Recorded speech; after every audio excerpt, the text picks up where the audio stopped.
Hello friends, in this module we are going to talk about the microbial growth.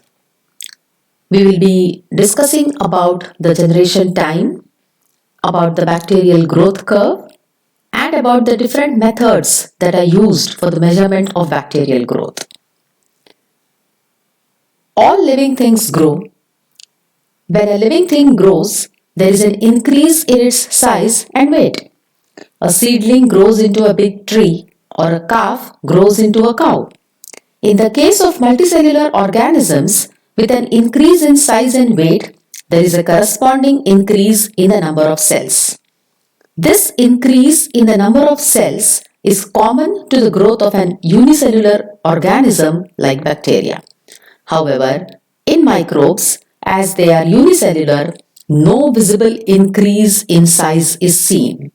Also, the bacterium divides at the end of its life cycle into two cells which have an independent existence. So, increase in cell number is a way of growth, not cell size.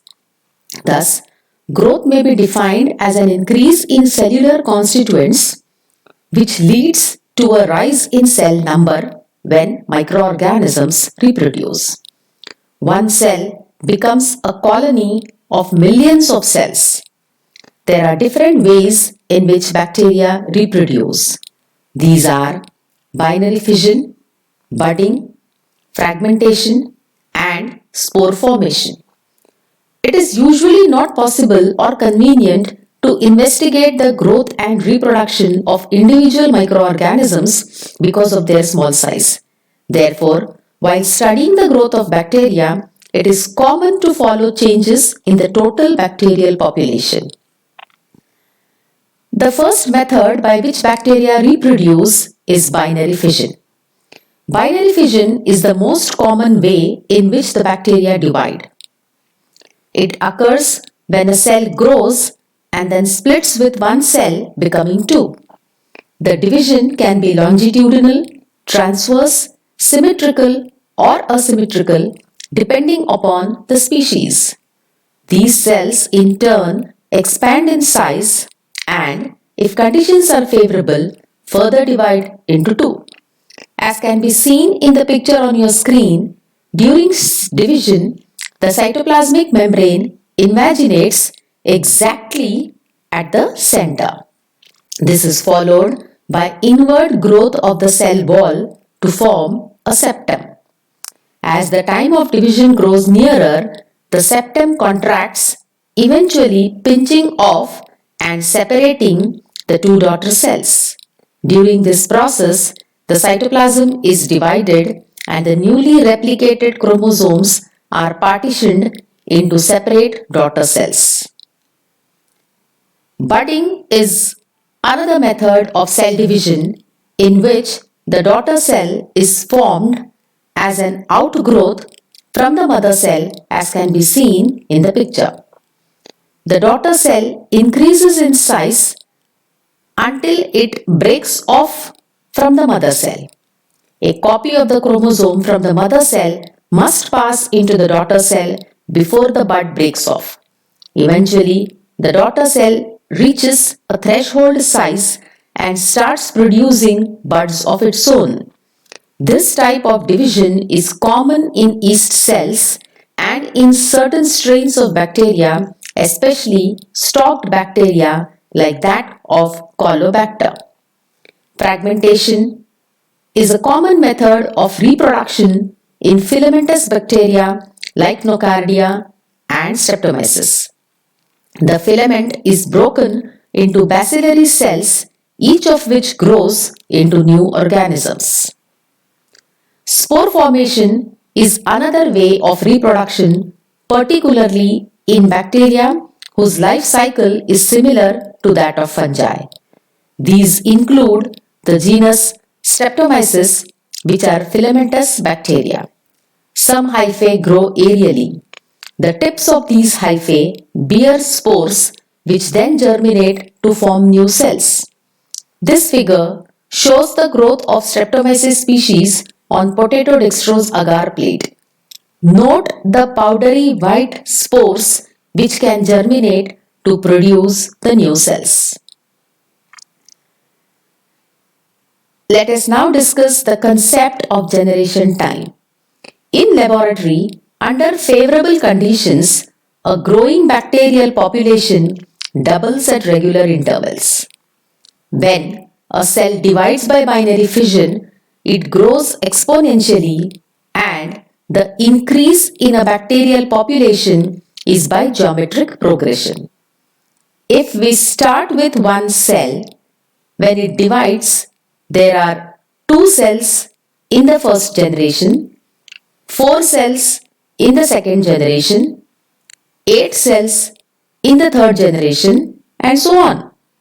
That is, one cell gives rise to 2, 2 to 4, 4 to 8, 8 to 16, 16 to 32, and so on. Or we can say that it is 2 raised to 1, 2 raised to 2, 2 raised to 3, till we reach 2 raised to n, where n is the number of generations. This is called exponential growth. The generation time is the time interval required for the population to double up, and hence it is also called doubling time. Generation times for bacteria vary from about 12 minutes to 24 hours or more. The generation time for E. coli in the lab is 15 to 20 minutes, but in the intestinal tract, the coliform's generation time is estimated to be 12 to 24 hours. The optimal generation time for Staphylococcus aureus is about 30 minutes, and for Mycobacterium tuberculosis, the agent of tuberculosis, it is approximately 15 hours. Let us now understand the calculation of generation time. If we were to calculate the generation time of a given bacteria, we start with a given number of cells because it is practically impossible to work with one cell. Hence, we start with N0, that is the initial number of cells. Due to the geometric progression, there is a direct relationship between the number of cells present initially and number of cells present after a given period, so that Nt is equal to N0 into 2 raised to n, where N0 is the initial number of cells, Nt is the final number of cells after time t, and n is the number of generations in the time period t. Taking log and solving for n, that is for the number of generations, we get log nt is equal to log n0 plus n log 2. Further solving it, n is equal to log nt minus log n0 upon log 2. N is equal to log nt minus log n0 upon 0.301, because log 2 is equal to 0.301. Thus, n is equal to 3.3 into log nt minus log n0. The generation time g can be expressed as g is equal to t upon n. Solving for g, we get g is equal to t upon 3.3 into log nt minus log n0. Let us now move on to another term, the growth rate. The growth rate constant k can be defined as the number of generations per unit time and is expressed as generations per hour. K is equal to n upon t. But we have just studied in the last slide that g is equal to t upon n. Therefore, k is equal to 1 upon g. The rate of growth, which is measured in grams of biomass per hour, is the product of the growth rate constant k and the biomass concentration b, that is dB upon dt is equal to kb. Rearrangement of equation demonstrates that the growth rate constant is the rate at which the cells are producing more cells. Thus, k is equal to dB upon b dt. Thus, one can calculate g and k for different microorganisms growing under different conditions using these equations. The calculated growth rate constant can be used either to determine the amount of growth that will occur in a specified period of time or to calculate the amount of time required for a specified amount of growth. This is often useful for optimizing culture conditions. Let us now discuss the standard bacterial growth curve. If we inoculate a fresh sterile medium with a given number of bacterial cells and allow the cells to grow, the bacterial population shows very particular growth dynamics. These growth dynamics are exhibited only in batch cultures wherein no fresh medium is added or spent medium is removed. Such systems are also called closed systems. We can count the number of bacteria per ml of the medium by the standard plate count method by withdrawing samples at regular time interval.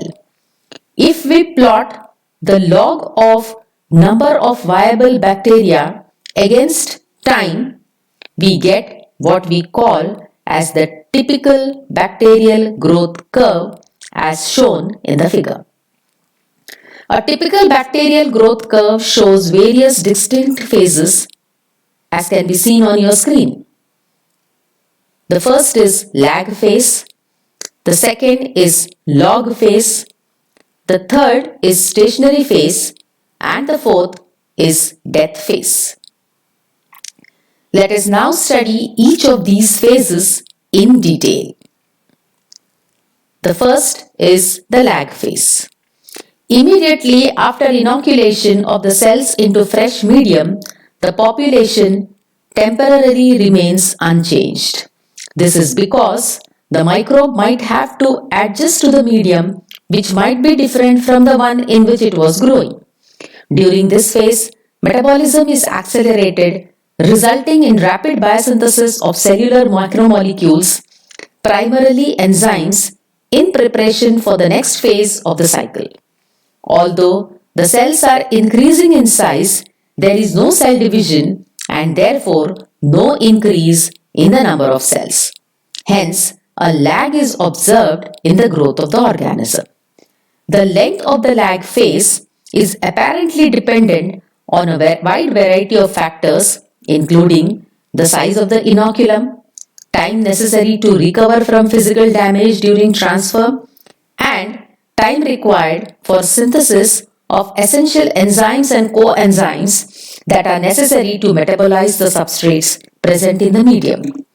If an exponentially growing culture is inoculated into an identical medium kept at the same temperature, little or no lag will be observed.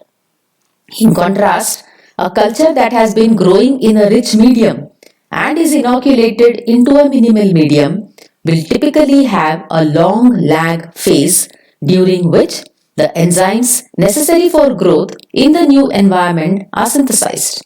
Eventually, all the required components for growth will be present and the cells will start to divide. In general, the microbes adapt to a shift to improved conditions much more rapidly than they do to a shift to poorer conditions. The next phase is exponential phase or the log phase. The exponential phase of growth is a pattern of balanced growth wherein all the cells are dividing regularly by binary fission and are growing by geometric progression. In balanced growth, all cellular constituents are synthesized at constant rates relative to each other. Hence, the cells are most uniform in terms of chemical and physiological properties.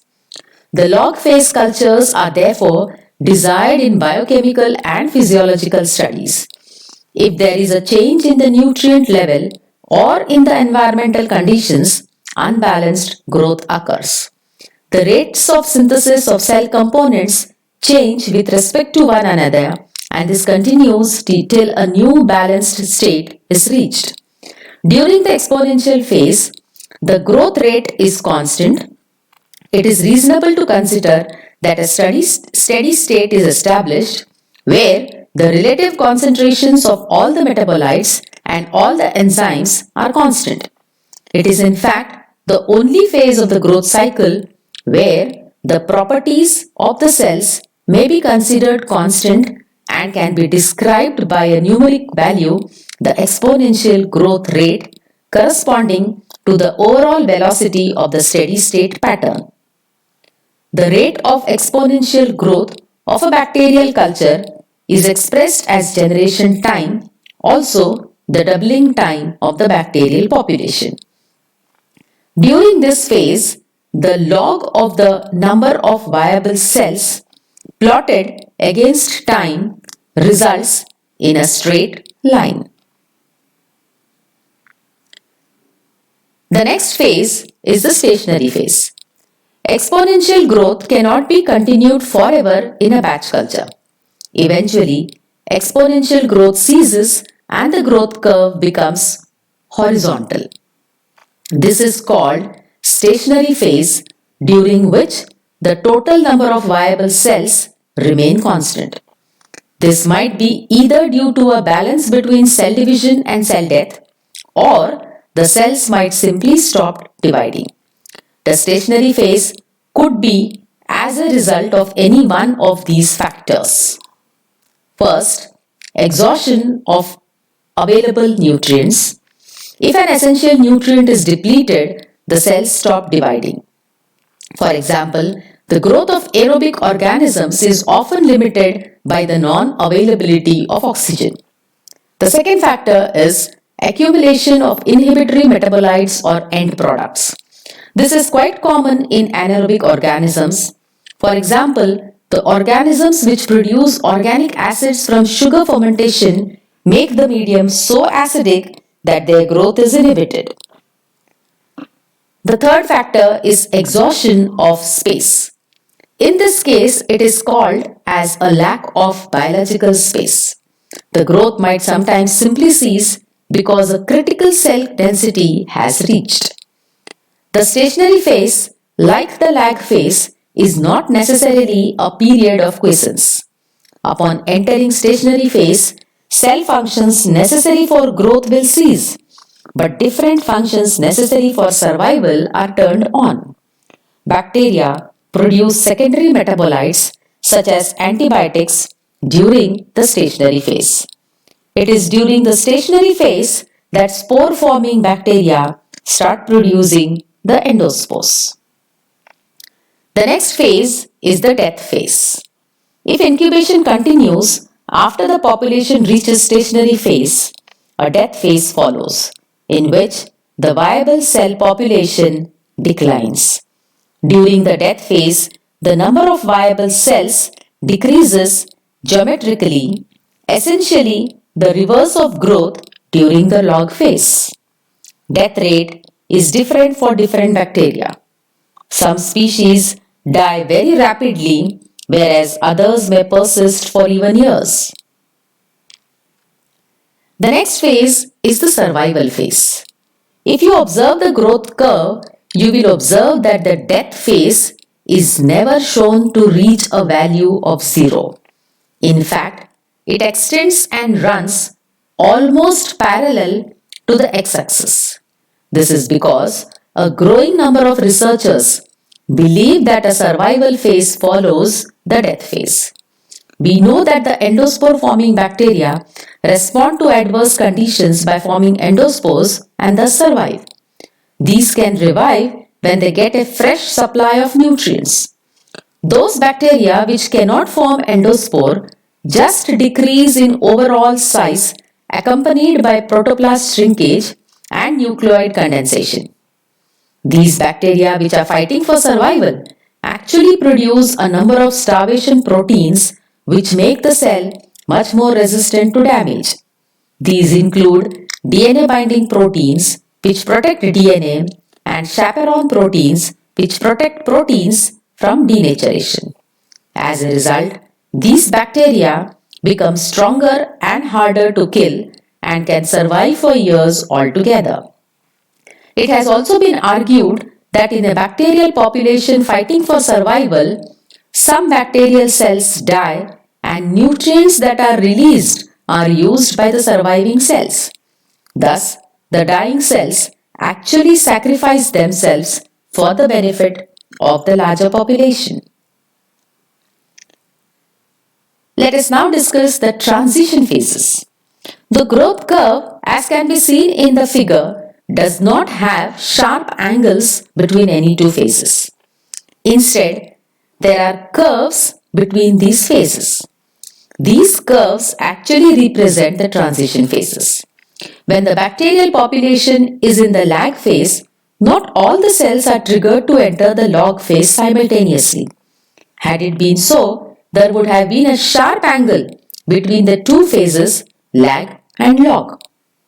The bacterial population, however, is slowly entering into the log phase. Hence, there is a small transition phase before the population enters the next main phase. The period between the lag and log phases is called the phase of accelerated growth. Similarly, the transition phase between the log phase and the stationary phase is called the phase of negative growth acceleration, and the phase between the stationary phase and the death phase is called the phase of accelerated death. We will now move on to the next topic, that is the measurement of bacterial growth. There are a number of processes carried out by microorganisms. These processes include fermentation, degradation, spoilage, etc. While it is very essential to determine the type of microbe carrying out these reactions, it is equally essential to know the number of microbes carrying out these reactions. As part of daily routine, the laboratory microbiologist often has to determine the number of bacteria in a given sample as well as compare the amount of bacterial growth under various conditions. Enumeration of microorganisms is especially important in dairy industry, food processing plants, and water treatment plants. Many food processing plants measure the level and type of microorganisms present in their food by doing counts on selective medium. In addition, viable cell counts are performed when optimizing heat treatments for food processing.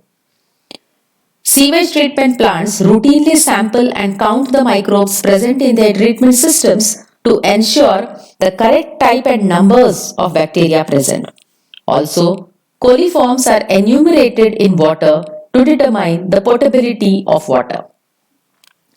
There are many methods to measure bacterial growth, each having its own advantage and disadvantage.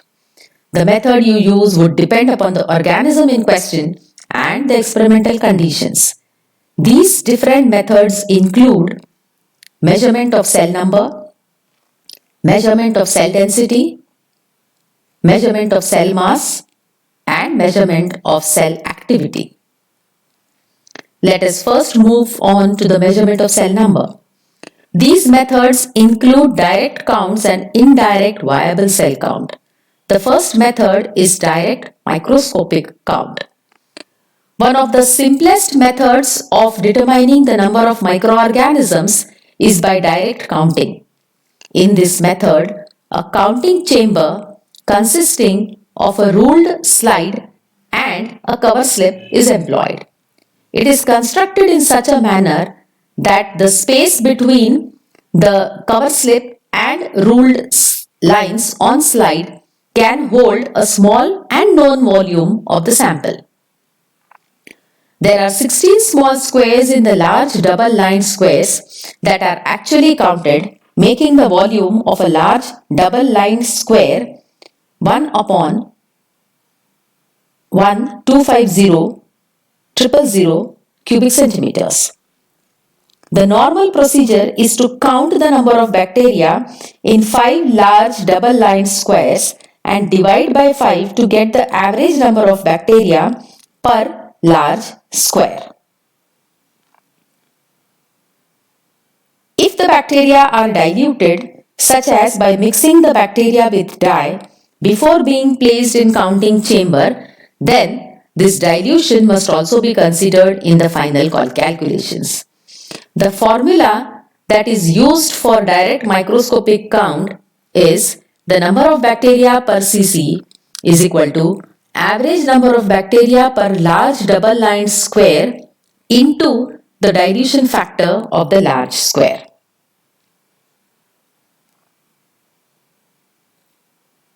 Though this method is the simplest, there are some disadvantages that are associated with this method.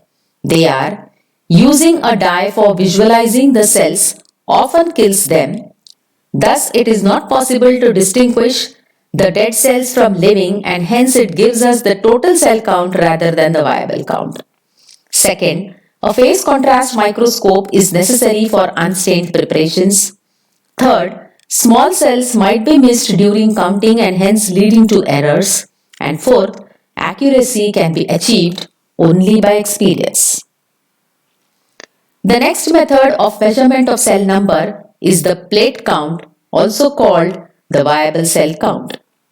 Most of the times, we are interested in counting only living cells, and for this purpose, the viable cell count is desired. A viable cell is a living cell which is capable of cell division. The viable count can be determined by allowing a small volume of sample to grow on a suitable agar medium and form colonies. It is assumed that each viable cell yields one colony and the number of colonies is counted. There are two methods which are routinely used for this purpose: pour plate method and spread plate method. The success of both the methods depends on the proper dilution of the initial sample. Usually, more than one dilutions are made, and it is therefore appropriately called the serial dilution. 10-fold dilution tubes are made. For this, 9 ml distilled water or physiological saline is taken in the tubes, and the tubes are labeled as 10 to the power minus 1, 10 to the power minus 2, 10 to the power minus 3, and so on. As you can see in the figure, 1 ml of the original sample is added in the first dilution tube to get 10 to the power minus 1 dilution. The contents are mixed thoroughly and 1 ml from 10 to the power minus 1 dilution is added to the second dilution tube to get 10 to the power minus 2 dilution. This process is repeated till the last dilution tube is reached. In pour plate method, a known volume of sample is poured into a sterile Petri plate, as can be seen in the figure. Sterile molten agar is poured into the plate, and the plate is gently rotated so as to ensure proper mixing of the sample and agar. Alternatively, the sample can be added into a sterile molten agar tube, properly mixed, and then poured into the sterile Petri plate.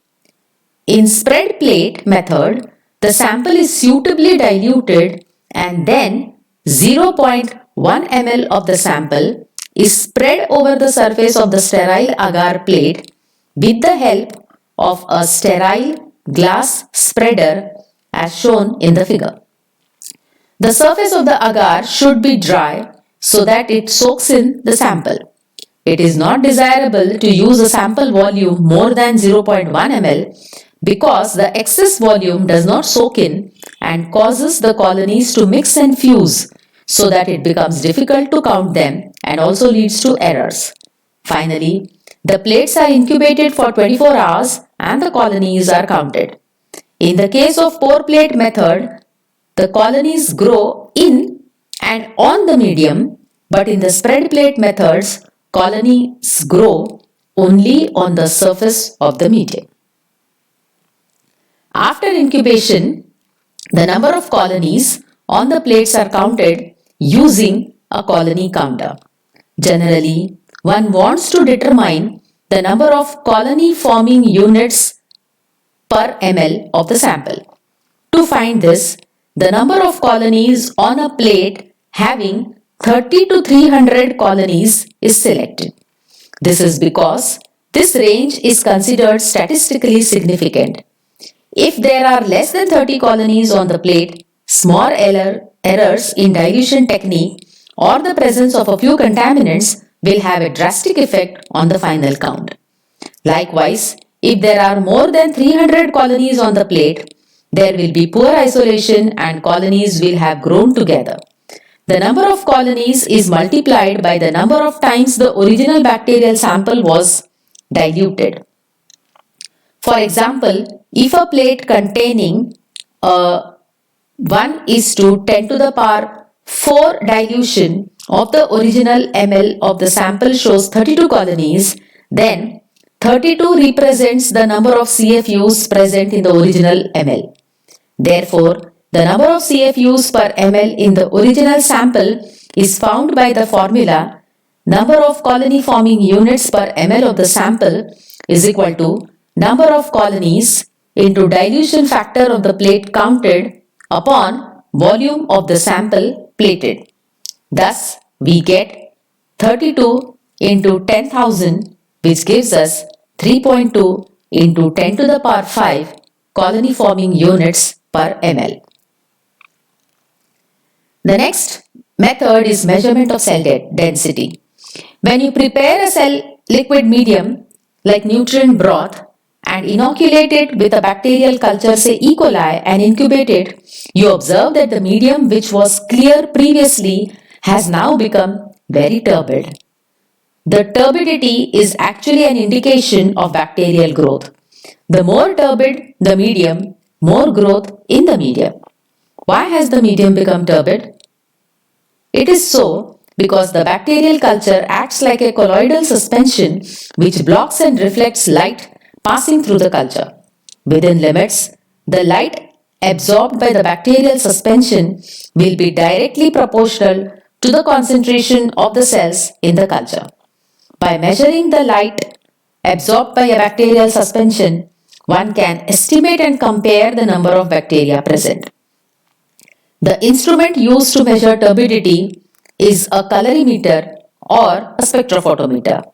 It consists of a light source, a filter which allows only a single wavelength of light to pass through, the sample tube containing the bacterial suspension, and a photocell that compares the amount of light coming through the tubes with the total light entering the tube.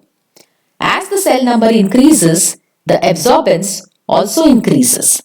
When measuring growth of a culture, the term optical density or OD is normally used to more correctly represent the light scattering that occurs. This is an indirect method of measuring cell number, but still it is very commonly used because it is rapid and simple. The next type of methods are that of the measurement of the cell mass. As the culture grows, the cell mass increases. Hence, increase in the cell mass can be used to measure growth. The simplest method for this is to measure the weight of the cells. This is done by taking the samples of the culture at regular intervals, centrifuging them to get a pellet at the bottom. This cell pellet is then washed to remove any impurities and dried in the oven to remove all water. This leaves the dry cell mass, which is then weighed. This method counts both dead as well as living cells. Also, the bacterial culture has to be very dense to give you a substantial cell pellet. This method is better for those bacteria which are filamentous, like the Streptomyces species and the molds, whose growth cannot be measured by standard methods like viable cell count or turbidometric methods. This is because they form clumps when they grow. Some bacteria that excrete polysaccharides will have a much higher dry weight per cell when growing on high sugar levels than on low. Thus, the weight of the cells will differ under different growth conditions. Also, this method is tedious and time consuming. Yet, with all its shortcomings, This method is routinely used for the measurement of growth due to its simplicity and ease. The next type of methods are those of measurement of cell constituents or cell activity.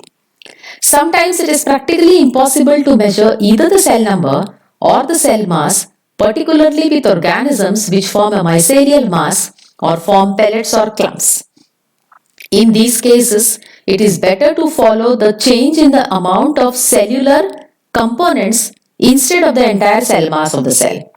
This can be done by determining the amount of particular cell component which increases proportionately with the increase in the cell number, like that of protein, DNA, RNA, or nitrogen. Total nitrogen determination is done by Geldahl's method. Since about 16% of protein is always nitrogen, Geldahl values can be converted to get protein values. Alternately, the protein can be determined by any standard colorimetric method. The following CO-calcio method is routinely used to estimate proteins.